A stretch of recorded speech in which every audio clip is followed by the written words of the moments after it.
ഇനി നമുക്ക് 13ലേക്ക് പോകാം. വ്യക്തിയുടെ പ്ലാനും പദ്ധതികൾക്കും അപ്രതീക്ഷിതമായി മാറ്റം സംഭവിക്കുക. അതാണ് 13ൻ്റെ വ്യാഖ്യാനം. അപ്രതീക്ഷിതമായി പെട്ടെന്ന് സ്ഥാനമാറ്റം ഉണ്ടാകുക. കാലങ്ങളായി അതുവരെ അനുവർത്തിച്ചു പോന്ന എല്ലാ വ്യവസ്ഥകളെയും അപ്പാടെ തകിടം മറിക്കുന്ന രീതിയിൽ വിപ്ലവകരമായ ഒരു മാറ്റം. എനിക്കിനി ഭർത്താവ് വേണ്ട, എനിക്ക് ഒരു കുഞ്ഞിനെ ഞാൻ ദത്തെടുത്തോളാം, അതിനെ വളർത്തിക്കോളാം. ഇതെല്ലാം വ്യവസ്ഥകൾക്കും സമ്പ്രദായങ്ങൾക്കൊക്കെ എതിരാണ്. ഇത്തരത്തിലുള്ള സാഹചര്യങ്ങളെ നമ്പർ 13 സൂചിപ്പിക്കുന്നു. നമ്പർ 13കാർ അവർക്ക് കഴിയുമെങ്കിൽ നിലവിലുള്ള വ്യവസ്ഥകളും സമ്പ്രദായങ്ങളും വേരോടെ പിഴുതെറിഞ്ഞ് തൻ്റേതായ നിയമങ്ങൾ പുതുതായി കൊണ്ടുവരികയും ചെറുപ്പക്കാരെയും ദുർബല വിഭാഗത്തെയും മുൻനിരയിലേക്ക് എത്തിക്കാൻ ശ്രമിക്കുകയൊക്കെ ചെയ്യും എന്നതാണ് ഈ പുതിയ തലമുറയ്ക്ക് അവസരങ്ങൾ നൽകുന്ന മനോഭാവമുള്ളവരാണ് നമ്പർ 13. നല്ല ആദർശവാദികളാണ്. ഇപ്പോൾ തന്നെ ഇവരുടെയൊക്കെ ഡാൻസ് ട്രൂപ്പിലൊക്കെ ഒരു നേരത്തെ ആഹാരത്തിന് വകയില്ലാത്ത വീട്ടിൽ നിന്ന് പോലും കുട്ടികൾ വന്നിട്ടുണ്ടാകാം. അവരെല്ലാം പഠിപ്പിച്ച് വളർത്തി അവരെയൊക്കെ ഡാൻസിൻ്റെ ഒരു വരുമാന മാർഗം ഉണ്ടാക്കി കൊടുക്കാനൊക്കെയുള്ള ഒരു ശ്രമം, അങ്ങനെ ഒരുപാട് പാവപ്പെട്ട കുട്ടികളുടെയൊക്കെ നന്ദിയും കടപ്പാടുമൊക്കെ ഏറ്റെടുത്തിട്ടുള്ളവരാണ് ഇവർ. രേവതിയെ സംബന്ധിച്ച് പറയുകയാണെങ്കിൽ വ്യത്യസ്തമായ പല കാര്യങ്ങളും അവർ ചെയ്യുന്നുണ്ട്. സിനിമയിൽ ആവർത്തന വിരസതയുള്ള റോളുകൾ വീണ്ടും വീണ്ടും ചെയ്യുകയില്ല എന്ന് അവർ തീരുമാനിച്ചിട്ടുണ്ട്. അതുപോലെ സിനിമ ഡയറക്റ്റ് ചെയ്യുന്നുണ്ട്, സിനിമ ഫെസ്റ്റിവൽ സംഘടിപ്പിക്കാറുണ്ട്. ഇതൊക്കെ ഒരു സാധാരണ ആക്ട്രസ് ചെയ്യേണ്ട കാര്യമല്ല, സാധാരണ നമ്മൾ കാണാറില്ല. അവർ അഭിനയിക്കുന്നു, പല പ്രായത്തിൽ പല വേഷങ്ങൾ ചെയ്തവർ സിനിമയിൽ നിൽക്കുന്നു എന്നുള്ളതല്ലാതെ ഇവരെ സംബന്ധിച്ച് അങ്ങനെയല്ല. ഇവർക്ക് അവരുടേതായിട്ടുള്ള ചില, അതായത് സ്ഥിരമായിട്ടുള്ള സമ്പ്രദായങ്ങൾക്കും ആചാരങ്ങൾക്കും എതിരായിട്ട് അവർ സിനിമാ മേഖലയിലാണെങ്കിൽ അവരുടെ കർമ്മരംഗത്ത് അവർ പ്രശോഭിക്കുന്നു എന്നുള്ളതാണ്. ഒന്ന്, സിനിമാ ഫെസ്റ്റിവൽ അവർ സംഘടിപ്പിക്കുന്നു. പിന്നെ കുറച്ച് ഫൗണ്ടേഷൻസ് ഉണ്ട്. ജീവകാരുണ്യ പ്രവർത്തനങ്ങൾക്ക് വേണ്ടിയിട്ട് ബനിയാൻ ഫൗണ്ടേഷൻ, ഡിസേബിളായിട്ടുള്ളവർക്ക് എബിലിറ്റി ഫൗണ്ടേഷൻ, അവർക്ക് മെഡിക്കൽ എക്യുപ്മെൻസുകളൊക്കെ എത്തിച്ചു കൊടുക്കുക, അവരുടെ അംഗഭംഗം സംഭവിച്ചിട്ടുള്ളവർക്ക് പ്രത്യേക ഉപകരണങ്ങളൊക്കെ വാങ്ങിക്കൊടുക്കുക. അതുപോലെയാണ് ടാങ്കർ ഫൗണ്ടേഷൻ എന്ന് പറയുന്നത്, ഡയാലിസിസിന് വേണ്ടിയിട്ടുള്ള സംവിധാനങ്ങൾ, കിഡ്നി ഡിസോർഡേഴ്സിനുള്ളവർക്കുള്ള ട്രീറ്റ്മെൻറ്റുകൾ, ഇതെല്ലാം ചെയ്തു കൊടുക്കുന്ന ഒരു രീതി. അപ്പോൾ മനസ്സിലായില്ലേ, ഇതൊക്കെ കൃത്യമായിട്ട് നമ്പർ 4 ഡെസ്റ്റിനി വന്നതോ അല്ലെങ്കിൽ കർമ്മത്തിൽ വന്നാലും മതി, കാർമ്മികമായിട്ടോ ഡെസ്റ്റിനി ആയിട്ടോ നമ്പർ 4 വന്നാൽ അവരുടെ ചിന്താധാരകൾ എപ്പോഴും വ്യത്യസ്തമായിരിക്കും. ആ കർമ്മരംഗങ്ങളിൽ, അവരുടെ കർമ്മരംഗങ്ങളിൽ മറ്റാരും ചെയ്യാത്ത വ്യത്യസ്തമായിട്ടുള്ള കാര്യങ്ങൾ അവർ ചെയ്യുന്നു എന്നുള്ളതാണ്.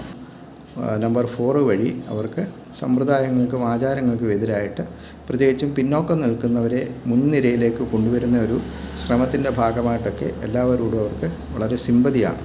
അധകൃതരോടും പരീക്ഷീണരോടും ഒക്കെ അവർക്ക് വളരെ സിമ്പതി ഉണ്ടാകുകയും അവരെ സഹായിക്കാൻ മുന്നിട്ടിറങ്ങുകയും ചെയ്യുന്ന ഒരു സ്വഭാവം യുറാനസിനുണ്ട് എന്നുള്ളത് തെളിവായിട്ടാണ് ഇവിടെ ശോഭനയാണെങ്കിൽ എന്താണ്, നൃത്തം ചെയ്യുന്ന പാവപ്പെട്ട വീടുകളിലെ കുട്ടികളെ കൊണ്ടുവന്ന് നൃത്തമൊക്കെ പഠിപ്പിച്ച് അവർക്ക് സ്വന്തമായിട്ടൊരു തൊഴിൽ അതുവഴി ഉണ്ടാവാൻ വേണ്ടി ശ്രമം നടത്തുകയാണ്.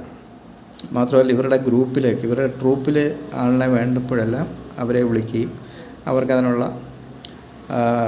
പ്രതിഫലം നൽകുകയൊക്കെ ചെയ്തിട്ട് അവർക്കൊരു ജീവിതമാർഗം ഉണ്ടാക്കി കൊടുക്കുകയൊക്കെയാണ് അവരുടെ ധാരാളം ഓർഡറുകൾ അങ്ങനെ വിദേശത്തായാലും സ്വദേശത്തായാലും ഒക്കെ കിട്ടുന്നതുകൊണ്ട് അവർക്കെല്ലാം ഒരു ജീവിതമാർഗ്ഗമാണ്. അപ്പോൾ ഇവർ രണ്ടുപേരും അനുവർത്തിക്കുന്ന ഒരേ രീതികളാണ്, വ്യത്യസ്തമായ സന്ദർഭങ്ങളാണെന്ന് മാത്രം. ഒരു വിപ്ലവം എപ്പോഴും ഇവരിലുണ്ടാവും, എന്ത് കാര്യത്തിലും. മനസ്സിലായില്ലേ? എനിക്ക് ജീവിതം വേണ്ട, ഒറ്റയ്ക്കുള്ള ജീവിതം മതി, പക്ഷേ ഞാൻ കുഞ്ഞുങ്ങൾക്കൊക്കെ ഭാവി ഉണ്ടാക്കി കൊടുക്കുകയും ഒരു കുഞ്ഞിനെ ദത്തെടുത്ത് വളർത്തുകയും അവൾക്ക് സ്വന്തം അമ്മയുടെ സ്ഥാനത്ത് നിന്നുകൊണ്ട് എല്ലാം പഠിപ്പിച്ച് അവളെ മകളായിട്ട് തന്നെ വളർത്തി വലുതാക്കി വിടുകയൊക്കെ ചെയ്യാനൊക്കെ ഉള്ളൊരു ഇതൊക്കെ എന്ന് പറഞ്ഞു കഴിഞ്ഞാൽ അത് വെറും നിസ്സാര കാര്യമല്ല. അതൊക്കെ ഒരു ടഫായിട്ടുള്ള മനസ്സിന് ഉടമകൾക്കേ അത് നടക്കത്തുള്ളൂ.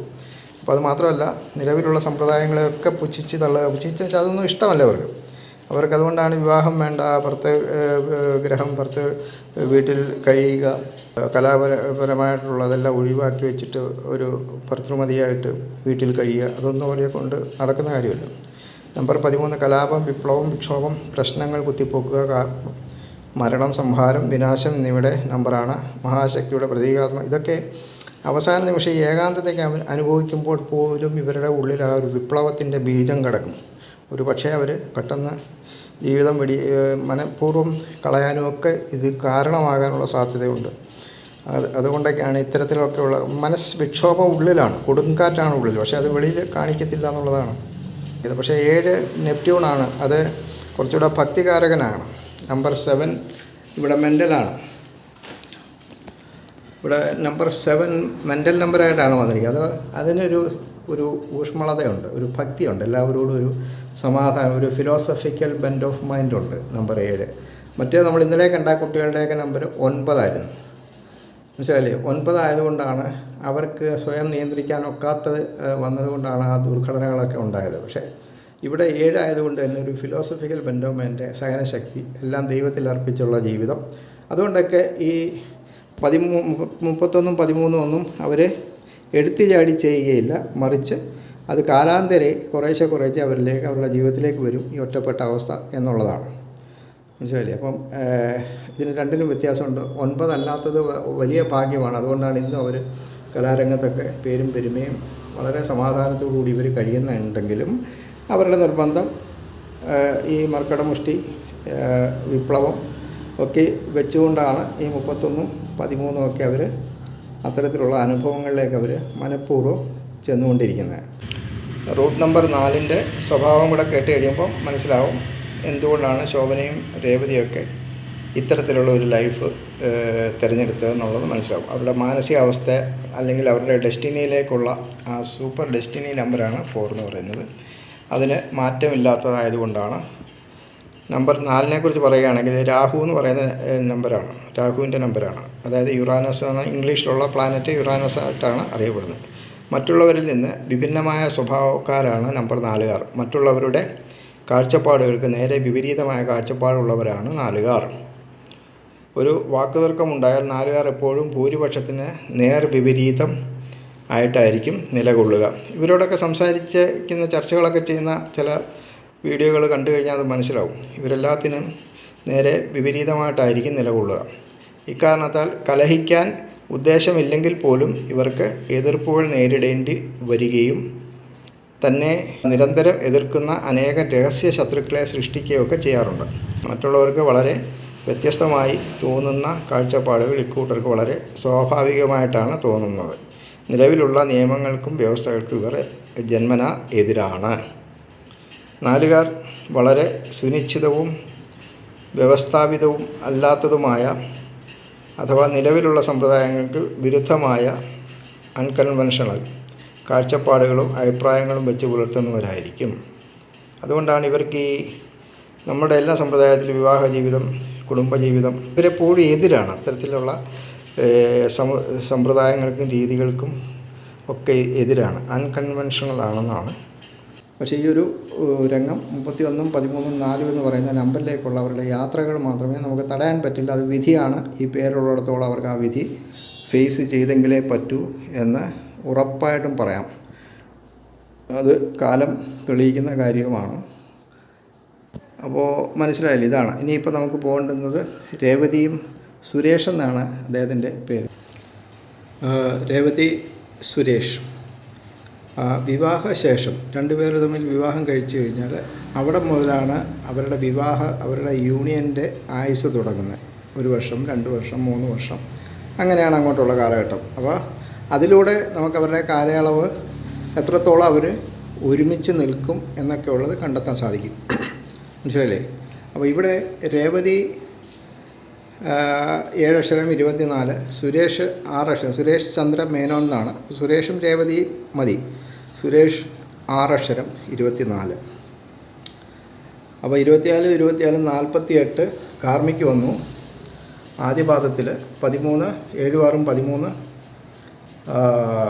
7 മെൻ്റൽ നമ്പറായിട്ട് വന്നു. 7 6 13 മെൻ്റൽ നമ്പർ.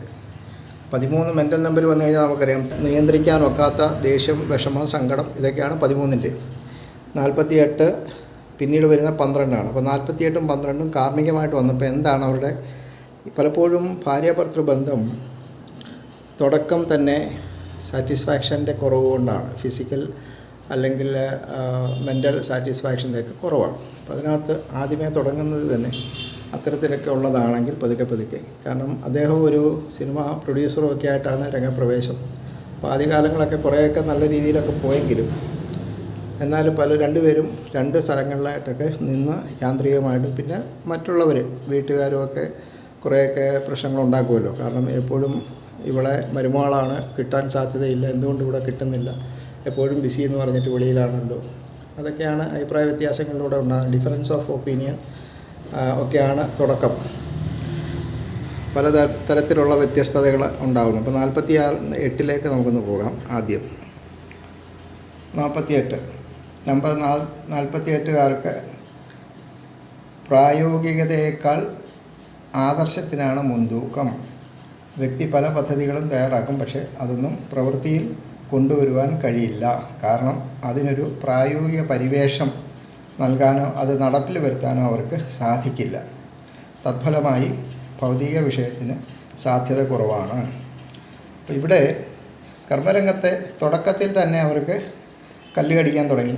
രണ്ടുപേരുടെയും പദ്ധതികൾ മുന്നോട്ട് കൊണ്ടുപോകുന്നില്ല, അതിനകത്ത് അഭിപ്രായ വ്യത്യാസം ഉണ്ടാകുന്നു. ഒരാൾ എടുക്കുന്ന തീരുമാനം മറ്റൊരാളിന് ശരിയാകുന്നില്ല. അതുപോലെ രണ്ടുപേരോട് ഒരുമിച്ചെടുത്തപ്പോഴൊക്കെ അത് പ്രത്യേകിച്ച് അദ്ദേഹം നിർമ്മാതാവും ഒക്കെ ആണെങ്കിൽ തീർച്ചയായിട്ടും അവർ 1-2 പദ്ധതികളൊക്കെ ആവിഷ്കരിച്ചിട്ടും ഉണ്ടാകാം. പക്ഷേ അതൊന്നും പിന്നീട് പ്രവൃത്തിയിൽ വരാഞ്ഞപ്പോൾ ഇത് പിന്നെ സാമ്പത്തികമായിട്ടൊക്കെ തനിക്ക് ബുദ്ധിമുട്ടുണ്ടാക്കുമെന്നൊക്കെ ഉള്ളൊരു സംശയവും ഒക്കെ വന്നതുമൊക്കെയാണ് ഒരു പരിധിവരെ 48 എന്ന് വെച്ചാൽ ഒരു ഉത്സാഹക്കുറവ്. ഇത് പ്രവൃത്തിയിലും വരും, അവരുടെ കർമ്മരംഗത്തും വരും. രണ്ടുപേരും ഒരേ ഫീൽഡായതുകൊണ്ട് അവിടെയും ഉണ്ടാകാം, അതുപോലെ ബെഡ്റൂമിലും ഉണ്ടാകാം. കാരണം അവർക്ക് പരസ്പരം ടെൻഷനായിരിക്കും പലപ്പോഴും സിനിമകളുമൊക്കെ ബന്ധപ്പെട്ടിട്ടൊക്കെ. അപ്പോൾ അവിടെ എല്ലാം പെർഫോമൻസ് വളരെ പിഴച്ചു പോയി എന്നുള്ളതാണ്. ഒന്നിലും സാറ്റിസ്ഫാക്ഷൻ കണ്ടെത്താൻ പറ്റാത്ത തരത്തിലേക്ക് അവർ അങ്ങനെ കുറച്ച് സമയം മുന്നോട്ട് പോയപ്പോഴേ അത് എത്ര വർഷമാണെന്നുള്ള കൃത്യമായിട്ട് നമുക്ക് പേരിലൂടെ കണ്ടെത്താവുന്നതാണ്. അടുത്ത നമ്പറിലേക്ക് പോകാം. അപ്പോൾ മെൻ്റൽ നമ്പർ 13, മാനസികം 13, കാർമ്മികം 48, 61 പ്രവേശിച്ചു നമ്മൾ. അതാണ് ആദ്യത്തെ ഡെസ്റ്റിനി നമ്പർ 61. അപ്പോൾ 61ൻ്റെ ഫലം നമുക്കൊന്ന് നോക്കാം. 61 നമ്പർ 52, 43 കൂടി പ്രധാനമായി പരിശോധിക്കുക. അത് നമ്മൾ ഈ പറയുന്ന നമ്പറുകൾ ചെന്നെങ്കിൽ ഇതിൻ്റെ ഒരു പൂർണ്ണത കൈവരിക്കത്തുള്ളൂ. അതുകൊണ്ടാണ് എല്ലാം കൂടി ഒരുമിച്ച് വീണ്ടും എഴുതാനുള്ള ബുദ്ധിമുട്ടുള്ളതുകൊണ്ടാണ് ആ നമ്പർ കൂടി വായിക്കണമെന്ന് പറയുന്നത്. അപ്പോൾ അത് ചെയ്തെങ്കിലേ നമുക്ക് അതിൻ്റെ കംപ്ലീറ്റ് പിക്ചർ കിട്ടത്തുള്ളൂ. ഒരു നല്ല കൂട്ടുകെട്ടും സൗകര്യപ്രദമായ ജീവിതവും നമ്പർ 61കാർ ഇഷ്ടപ്പെടുന്നുണ്ട്. എന്നാൽ ദിവാസ്വപ്നം കാണാറുള്ള ഇക്കൂട്ടർ ചെയ്യാൻ ആഗ്രഹിക്കുന്ന പല സംരംഭങ്ങളും പ്രവൃത്തിയിൽ കൊണ്ടുവരാറില്ല എന്നതാണ് വാസ്തവം. കണ്ടില്ലേ, ഇവിടെ ആ 48 കൃത്യമായിട്ട് 48ഉം 61ഉം തമ്മിൽ ഒരു ബന്ധവുമില്ല. പക്ഷേ 13ഉമായിട്ട് ജോയിൻ ചെയ്തപ്പോഴേക്കും അത് കൃത്യമായിട്ട് ഒരേ ഫലം തന്നെയാണ് കാണിക്കുന്നത്. അപ്പം ഡെസ്റ്റിനി നമ്പരും ഒരേ ഫലം തന്നെ. 48 ഇപ്പം വായിച്ചത് നിങ്ങൾ പുറകോട്ട് പോയിട്ട് നോക്കാമെങ്കിൽ മനസ്സിലാവും. ഒന്നിനും ഒരു ഉത്സാഹമോ ഒരു പൂർത്തീകരണത്തിനുള്ള മനസ്സോ എപ്പോഴും മനക്കോട്ട കിട്ടിയിരിക്കുന്ന അല്ലാതെ മറ്റൊന്നും സംഭവിക്കില്ല എന്ന് പറഞ്ഞത് തന്നെയാണ് ഇവിടെയും പറഞ്ഞിട്ടുള്ളത്. ദിവാസ്വപ്നം കാണാറുള്ള ഇക്കൂട്ടർ ചെയ്യാൻ ആഗ്രഹിക്കുന്ന പല സംരംഭങ്ങളും പ്രവൃത്തിയിൽ കൊണ്ടുവരാറില്ല. അപ്പോൾ പല സംരംഭങ്ങളും അവർ ചിന്തിച്ചു, അവർ തയ്യാറാക്കി, ഞാൻ അഭിനയിക്കുന്നു, അല്ലെങ്കിൽ പ്രൊഡ്യൂസ് ചെയ്യുന്നു, നിങ്ങൾ ഡയറക്റ്റ് ചെയ്യുന്നു എന്നൊക്കെ ഉള്ള രീതിയിലൊക്കെ ആയി. പക്ഷേ വാസ്തവം അത് സംഭവിച്ചില്ല എന്നുള്ളതാണ്. അതുപോലെ തന്നെ ഇവർ സഞ്ചാരപ്രിയരും ജലത്തിനരികിൽ താമസിക്കാൻ ഇഷ്ടപ്പെടുന്നവരൊക്കെ ആയിരിക്കും. അപ്പോൾ സഞ്ചാരപ്രിയരാകുമ്പോൾ എന്ത് പറ്റുമെന്ന് വെച്ചാൽ അകന്ന് യാത്രകൾ ചെയ്തുകൊണ്ടേയിരിക്കും. ഒരാൾ പോയില്ലെങ്കിൽ മറ്റേ ആൾ പോയിട്ട് വരും. അപ്പം പലപ്പോഴും ഇവർ ഷൂട്ടിങ്ങിൻ്റെയൊക്കെ എൻഗേജ്ഡ് ആയിട്ട് പല സ്ഥലങ്ങളിലായിട്ടൊക്കെ അവരങ്ങനെ യാത്രയിലുമൊക്കെ മുഴുകി നിൽക്കുന്നതുകൊണ്ട് ഒന്നിച്ചു കൂടാനോ ഒന്നിച്ചു കൂടിയാൽ തന്നെ അത് ഫലപ്രദമാക്കി വിനിയോഗിക്കാനോ ഒന്നും പറ്റാത്ത അവസ്ഥയിലേക്ക് അവർ മാറി എന്നുള്ളതാണ് 61. ഇനി 43, 13 കൂടെ നമ്മൾ നോക്കണം. 13 മനസ്സിൻ്റെ കാരകത്വം. 13 പെട്ടെന്നുണ്ടാകുന്ന തീവ്ര ദുഃഖങ്ങളും പെട്ടെന്നുണ്ടാകുന്ന സ്ഥാനമാറ്റങ്ങളും എങ്കിൽ പിന്നെ നമുക്ക് പിരിയാമെന്നൊക്കെ പെട്ടെന്ന് എടുത്തിയാടി ചിന്തിക്കുകയൊക്കെ ചെയ്യുന്ന വികാര വിക്ഷോഭത്തിനുണ്ടാകുന്ന സംഭവങ്ങളാണ് 13 വരുന്നത്. അപ്പം അതിൻ്റെ 43ലേക്ക് പോകുമ്പോൾ കൃത്യമായിട്ട് നമുക്കത് ചിത്രം മനസ്സിലാവും. ഇത് ഭാഗ്യദോഷത്തിൻ്റെ നമ്പറാണ്. ഇത് കലഹം, ലഹള, കലാപം, സംഘടനം, സംക്ഷോഭം, കഷ്ടപ്പാടുകൾ, പരാജയം, കാര്യവിഘ്നങ്ങൾ, ദാരിദ്ര്യം എന്നിവയെല്ലാം സൂചിപ്പിക്കുന്നു. ഭാവി കാര്യങ്ങളിൽ ഇത് ഭാഗ്യദോഷം കൊണ്ടുവരും. ഒരുമിച്ച് മുന്നോട്ട് പോകാൻ ഉദ്ദേശിച്ച 2 പേരിൽ നമ്പർ 43-ൻ്റെ സ്വാധീനം താമസിയാതെ അവർ തമ്മിൽ വലിയ കലഹത്തിനോ സംഘട്ടനത്തിനോ കോടതി കയറുന്നതിനോ വിധി ഒരുക്കും. എത്ര കൃത്യമാണ്! ഇതിനെ നമ്മൾ 3ആയിട്ട് ഡിവൈഡ് ചെയ്യുമ്പോഴാണ് നമുക്ക് ഈ കൃത്യതയെല്ലാം മനസ്സിലാകുന്നത്. നേരത്തെ നമ്മൾ ജസ്റ്റ് കാർമിക് നമ്പറിൻ്റെ വാല്യൂ മാത്രം നമ്മൾ നോക്കി പോയിരുന്നുവെങ്കിൽ ആർക്കും ഒന്നും പിടികിട്ടത്തില്ല. അങ്ങനെ ഇത് അജ്ഞാതമായിട്ട് കിടക്കുകയായിരുന്നു. ഇതിൻ്റെ സീക്രട്ട് നമ്മൾ തുറന്ന് പരിശോധിച്ചെടുക്കുന്നത് ആ ഒരു 30 വർഷത്തിൻ്റെ ആ പരിശ്രമത്തിൻ്റെ ഫലമായിട്ടാണ്. അവിടെയാണ് ഇത് കൃത്യമായിട്ട് നമുക്ക് തെളിഞ്ഞു വരുന്നത്. മനസ്സിലായില്ലേ? ഇത് പണ്ട് അജ്ഞാതമായി കിടന്ന ഒരു സയൻസിനെ വർഷങ്ങളായിട്ട് ഇത് ഒരുപാട് പേര് എഴുതുകയും പറയുകയൊക്കെ ചെയ്യുമെങ്കിലും ഇതിൻ്റെ കൃത്യമായ കുറേ ജീവിതത്തിൽ അത് എത്രത്തോളം ആക്യുറേറ്റ് ആയി എന്നുള്ളത് അത് അഭിമാനപൂർവ്വം ഞാൻ പറയുകയാണ്. ഇത് ഞാൻ കണ്ടെത്തിയ സയൻസാണ്. ഇതിൻ്റെ ഡെഫിനിഷൻസും കാര്യങ്ങളും എല്ലാം ഞാൻ വെസ്റ്റേൺ ബുക്കുകളിൽ നിന്നൊക്കെ എടുത്തതാണെങ്കിലും ഈ സിസ്റ്റം അഡോപ്റ്റ് ചെയ്തിരിക്കുന്നത് നിങ്ങൾക്ക് വേറെ എങ്ങും കാണാൻ സാധിക്കില്ല. അതുകൊണ്ടാണ് ഇതിൻ്റെ കൃത്യത വളരെ കൂടുതലായതുകൊണ്ടാണ് ഓരോ കോപ്പി വീതം നിങ്ങൾ വാങ്ങണമെന്ന് പറയുന്നത്. നമ്മൾ 43-ലേക്ക് പോയപ്പോൾ അവിടെ കലഹമെന്ന് പറയുന്നൊരു വലിയ പ്രശ്നം അവിടെ ഉണ്ടായി. കോടതി കയറുന്നതിന് വരെ വിധി ഉണ്ടാക്കും. അപ്പോൾ എത്ര വർഷത്തിന് ശേഷമാണത് ഇവരെ ഒരുമിച്ചുള്ള ആ ഒരു ജീവിതം നിർത്തലാക്കിയതെന്നൊക്കെ ഉള്ളത് ഇപ്പോൾ നമ്മൾ സമയം കൃത്യമായിട്ട് നമുക്ക് ഈ നമ്പറുകളിലൂടെ കണ്ടെത്താൻ സാധിക്കും. ഇനി അടുത്ത എന്താണ്? ഇതൊരു അശുഭകരമായ നമ്പറാണ്. ഇത് തടസ്സങ്ങളും പലവിധ ഉപദ്രവങ്ങളും, ആദ്യം പറഞ്ഞു ദാരിദ്ര്യം എന്ന് പറഞ്ഞു, അതിനകത്ത് സാമ്പത്തിക പ്രശ്നങ്ങളൊക്കെ വന്നിട്ടുണ്ടാകാം. മനസ്സിലായില്ലേ? അവിടെ ഒരാൾ പൈസ മറ്റൊരാളുടെ ഹാർഡ് ഏൺഡ് മണി മറ്റൊരാൾ ചിലവഴിക്കുന്നു, ഇത്രയൊന്നും ഞാൻ പ്രതീക്ഷിച്ചില്ല, ഇങ്ങനെയൊക്കെയുള്ള അഭിപ്രായ വ്യത്യാസത്തിലൂടെയാണ് ഇതിൻ്റെ തുടക്കം. അപ്പോൾ സമ്പത്ത്, സ്വത്ത് ഇതിനെയൊക്കെ ചൊല്ലി ഉള്ള കലഹങ്ങൾക്ക് അവിടെ പ്രാധാന്യമുണ്ട്. പലവിധ ഉപദ്രവങ്ങളും സംഘടനകളും ഉണ്ടാകാൻ സാധ്യതയുണ്ട്. അപ്പോൾ അതുമെല്ലാം ഇവിടെ നടന്നിട്ടുണ്ടോ എന്നും നമുക്കറിയില്ല. അതൊക്കെ അവരുടെ സ്വകാര്യ ജീവിതത്തിൽ വളരെ സംഘടനകളെ കൊണ്ട് സാധാരണ ലളിത ജീവിതത്തെ പോലും താറുമാറാക്കും പലവിധ ഉപദ്രവങ്ങളും സംഘടനകളും കൊണ്ടെന്നാണ് പറയുന്നത്. അപ്പോൾ വ്യക്തിക്ക് നിരന്തര കഷ്ടപ്പാടുകളും ബുദ്ധിമുട്ടുകളും ഉണ്ടാകും. ഇത് മുന്നോട്ട് പോകാൻ പറ്റാത്തൊരവസ്ഥയിലേക്ക് അത് പൊയ്ക്കൊണ്ടിരിക്കുകയാണ്. നാമസംഖ്യ 43 വരുന്നവർക്ക് യാത്രാവേളകളിൽ അന്യരുമായി തർക്കങ്ങളോ ഒന്നും ഉണ്ടാവരുമെന്നൊക്കെ പ്രത്യേകം പറയുന്നുണ്ട്. അപ്പോൾ ഈ നോട്ടുകളെല്ലാം കൃത്യമായിട്ട് ഞാനത് ക്രോഡീകരിച്ചത് പലരുമായിട്ടുള്ള എൻ്റെ ക്ലയൻറ്റുമായിട്ടൊക്കെ ഉള്ള എല്ലാ സമ്പർക്കങ്ങളിലൂടെയും അവരുടെ കഥകൾ കേട്ടും ഒക്കെ അതിൽ നിന്നൊക്കെ ഇതിൻ്റെ കാര്യങ്ങൾ മനസ്സിലാക്കിയിട്ടുള്ളതാണ്. അത് വെറുതെ ഇത് ഒരുപാട് കഷ്ടപ്പെട്ട് നമ്മൾ ആ ഒരു രീതിയിലേക്ക് കൊണ്ടുവന്നതാണ്. അല്ല, ഒന്നുകൂടെ പറയാം. വിവാഹ ജീവിതത്തിലും ഇക്കൂട്ടർ വിപ്ലവം സൃഷ്ടിക്കാറുണ്ട്. സമാജത്തിൻ്റെ മുന്നിൽ ശാന്തമായി കാണപ്പെടുമെങ്കിലും വിവാഹം കഴിക്കാതെ ജീവിക്കുക, കഴിച്ചാൽ തന്നെ മദ്യപാനം, പങ്കാളിയോട് അപമര്യാദയായി പെരുമാറുക, കലഹം എന്നിവ മൂത്ത് ബന്ധം വേർപിരിഞ്ഞില്ലെങ്കിൽ കൂടി പരസ്പരം അകന്ന് കഴിയുക. മനസ്സിലായില്ലേ? അവർക്ക് കുഞ്ഞുങ്ങളൊന്നും ഇല്ലായിരുന്നു എന്നുള്ളത് ഇപ്പോൾ മനസ്സിലായി. പരസ്പരം അകന്ന് കഴിയുക. ഇപ്പോൾ ഫിസിക്കലായിട്ട് യാതൊരു ബന്ധമില്ലാതൊക്കെ അങ്ങ് മാറുകയാണ്. ദുർവിധി അതുപോലെ ബാഡ് ലക്ക് കൊണ്ടും രണ്ടിലൊരാൾ ഇല്ലാതാകാൻ സാധ്യതയുണ്ട്. അപ്പം ആയുസിൻ്റെ ബലം കൊണ്ടൊക്കെയാണ് ഇവർ സെപ്പറേറ്റ് ആയിട്ട് അങ്ങ് മാറിപ്പോകുന്നത്. അല്ലെങ്കിൽ ഒരുമിച്ചാണെങ്കിൽ അത് പിന്നീട് അത് ദുർവിധിയുടെ രൂപത്തിലൊക്കെ അത് ആത്മഹത്യ, കൊലപാതകം എന്നിവയുടെയൊക്കെ രൂപത്തിൽ അത് തിരിച്ചു വരാനുള്ള സാധ്യതയുണ്ട്. അപ്പം ആ ഒരു സമയത്ത് ഇനി എപ്പോഴാണ് ഇവർ തമ്മിൽ പരസ്പരം അകന്നതെന്നുള്ള എത്ര വർഷത്തിന് ശേഷമാണ് നമുക്ക് നോക്കാം. കാരണം 2 പേർ ചേരുമ്പോഴുണ്ടാകുന്ന ജാതകം ആ ഒരു മൊമെൻ്റ് മുതലാണ് കൂട്ടി വരുന്നത്. അപ്പോൾ അതുകൊണ്ടാണ് ഇവിടെ ഇവരുടെ പേരുകൾ, നമ്പറുകളൊക്കെ നമ്മൾ കൂട്ടി വന്നത്. ഇനി 12ൻ്റെയും കൂടെ, അതായത് കാർമിക് നമ്പറിൻ്റെ മറ്റൊരു നമ്പറാണ് 12. അതുകൂടെ ഒന്ന് നോക്കാം. അതിലും കുറേ കാര്യങ്ങൾ നമുക്ക് മനസ്സിലാക്കാൻ പറ്റും, കർമ്മരംഗത്ത് അവരെങ്ങനെയായിരുന്നു എന്നുള്ളത്. അപ്പോൾ അതെന്താണ് 12 പറയുന്നതെന്ന് നോക്കാം. നമ്പർ 12 ഒരു മരക്കുരിശിൽ തലകീഴായി തൂക്കിയിട്ടിരിക്കുന്ന ഒരു മനുഷ്യൻ്റെ ചിത്രമാണ് നമ്പർ 12 പ്രതികരിക്കുന്നത്. അതായത് വിക്ടിമൈസ് ആകുക. മനസ്സിലായില്ലേ? നമ്മൾ കെട്ടി തൂക്കാന്ന് പറയും. അതുപോലെ നമ്പർ 12 ഒരു വ്യക്തിയുടെ മനസ്സിൻ്റെ ദുഃഖവും കഷ്ടപ്പാടുകളും ഇവിടെ 2 പേരുടെ ചേരുമ്പോഴാണ് 2 പേർക്കും അത് കഷ്ടപ്പാടും ഉത്കണ്ഠയും വ്യാകുലതകളും കാണിക്കുന്നു. പരിത്യാഗത്തിൻ്റെയും നഷ്ടം സംഭവിക്കുക, അതാണ് പരിത്യാഗം എന്ന് പറയുന്നത്. ബലിയാടാകുന്നതിൻ്റെയും മറ്റുള്ളവരുടെയൊക്കെ പ്രവൃത്തികളുടെയൊക്കെ ഫലമായിട്ട് ബലിയാടാകുക, മറ്റുള്ളവർക്ക് വേണ്ടി ബലിയാടാകുക എന്നുള്ളതാണ്. അത് പരിത്യാഗത്തെയാണ് കാണിക്കുന്നത്. നമ്പർ 12 പൊതുവേ പറഞ്ഞാൽ മറ്റുള്ളവരാൽ രഹസ്യമായി പദ്ധതികൾ ആവിഷ്കരിക്കപ്പെടുകയും ഇത് ഈ മറ്റുള്ളവർ എന്ന് പറയുമ്പോൾ ഇവിടെ 2 പേരാണെങ്കിൽ അവർ പരസ്പരമാകാം, അല്ലെങ്കിൽ അവർക്ക് മൂന്നാമതൊരാളിൽ നിന്ന്, മനസ്സിലായില്ലേ, മൂന്നാമതൊരാളിൽ നിന്ന് അവരിലേക്കുണ്ടാകാം, അല്ലെങ്കിൽ ഇവർ 2 പേരൂടെ ചേർന്നിട്ടും വേറൊരാളിനോട്, ഔട്ട്സൈഡിലുള്ള മൂന്നാമതൊരാളിനോട് ഇത്തരത്തിലുള്ള ഇത് കാണിക്കുക. അതിന് 3 രൂപത്തിലാണ് ഈ നമ്പറുകൾ നമ്മളെ സ്വാധീനിക്കുന്നത്. 2 പേര് ചേർന്ന് കഴിഞ്ഞാൽ രഹസ്യമായ പദ്ധതികൾ ആവിഷ്കരിക്കപ്പെടുകയും ഗൂഢാലോചന നടത്തുകയും ചെയ്യുക വഴി ഒരുവൻ്റെ ജീവിതത്തിൽ പരിത്യാഗം അഥവാ നഷ്ടം സംഭവിക്കുന്നു എന്ന് ഈ നമ്പർ മുന്നറിയിപ്പ് തരുന്നു.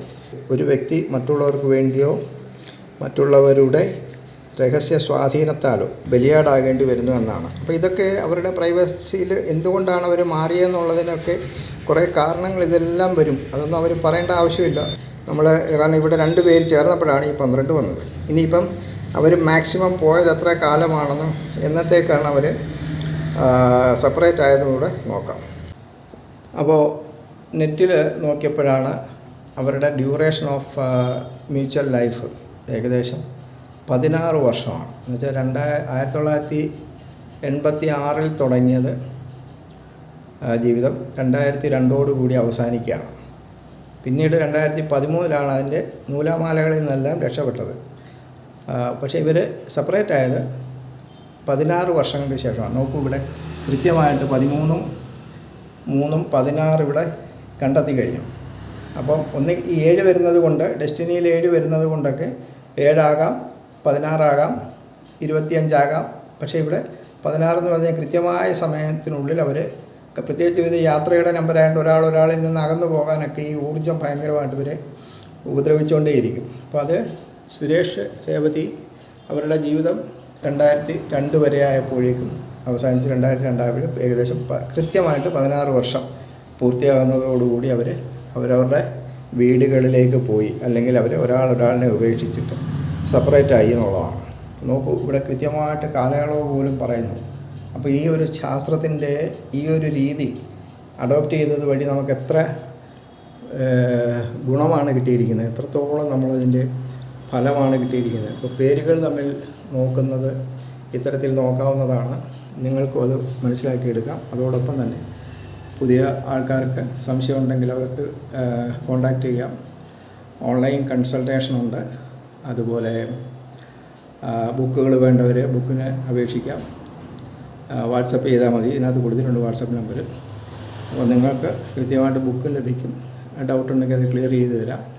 തീർച്ചയായിട്ടും ഈ ഒരു ബുക്ക് എല്ലാ ഭവനത്തിലും ഉണ്ടാവണം.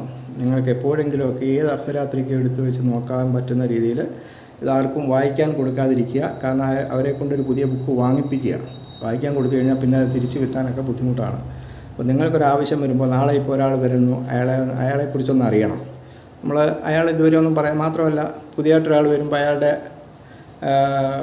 രീതികൾ, പെരുമാറ്റ രീതിയൊക്കെ കൃത്രിമമായിട്ടൊക്കെ അയാൾ പെരുമാറും. നല്ല രീതിയിലൊക്കെ സ്വഭാവത്തെക്കുറിച്ചൊന്നും നമുക്ക് പിടികിട്ടത്തില്ല. പക്ഷേ ഈ ഒരു പേരിൻ്റെ ഈ ഒരു സയൻസിലൂടെ പോകാമെന്നുണ്ടെങ്കിൽ നിങ്ങൾക്ക് തീർച്ചയായിട്ടും എത്രക്കാരനാണെന്ന് അറിയാൻ പറ്റും. അതുകൊണ്ട് തന്നെ ബഹളത്തിനൊന്നും ഇല്ലെങ്കിൽ പോലും നമ്മുടെ പ്രൈവസിയിലുള്ള സ്വകാര്യതയൊന്നും സ്വാതന്ത്ര്യബോധത്തോടു കൂടി അധികം സംസാരിക്കാതിരിക്കുക, എപ്പോഴും ഒരു ഡിസ്റ്റൻസ് കീപ്പ് ചെയ്യുക എന്നൊക്കെയുള്ളതാണ്. വളരെ ബുദ്ധിമുട്ടുള്ള ആളാണെങ്കിൽ അത് വലിയ താമസമില്ലാതൊക്കെ നമുക്ക് പുറത്ത് വരും. അപ്പോഴേ നമുക്ക് പതുക്കെ അത് ഹിൻഡ് കിട്ടിക്കഴിഞ്ഞാലുടനെ നമുക്ക് വേണ്ടുന്ന തീരുമാനം വെച്ചാൽ നമ്മൾ പരമാവധി ഒഴിഞ്ഞു നിൽക്കാനൊക്കെ ശ്രമിക്കാൻ പറ്റും. അപ്പം കുട്ടികൾ, പുതിയ തലമുറയിൽപ്പെട്ട കുട്ടികൾക്ക് ഇത് വളരെ ആവശ്യമാണ്. ഇന്ന് കണ്ടില്ലേ, ഇന്ന് എന്തെല്ലാം ഡ്രാമ വഴിയാണ് കുട്ടികളെയൊക്കെ വശത്താക്കി കൺവേർഷനും മറ്റു കാര്യങ്ങളും എല്ലാം പോകുന്നത്. അപ്പം നമുക്ക് ഈ ഒരു ബുക്കുണ്ടെങ്കിൽ ആ കുട്ടികൾക്ക് തന്നെ ഇതിനെ സയൻസ് പഠിച്ചെടുക്കാൻ പറ്റിയതാണ്. മലയാളികളെല്ലാം ഈ ബുക്ക് വാങ്ങുക.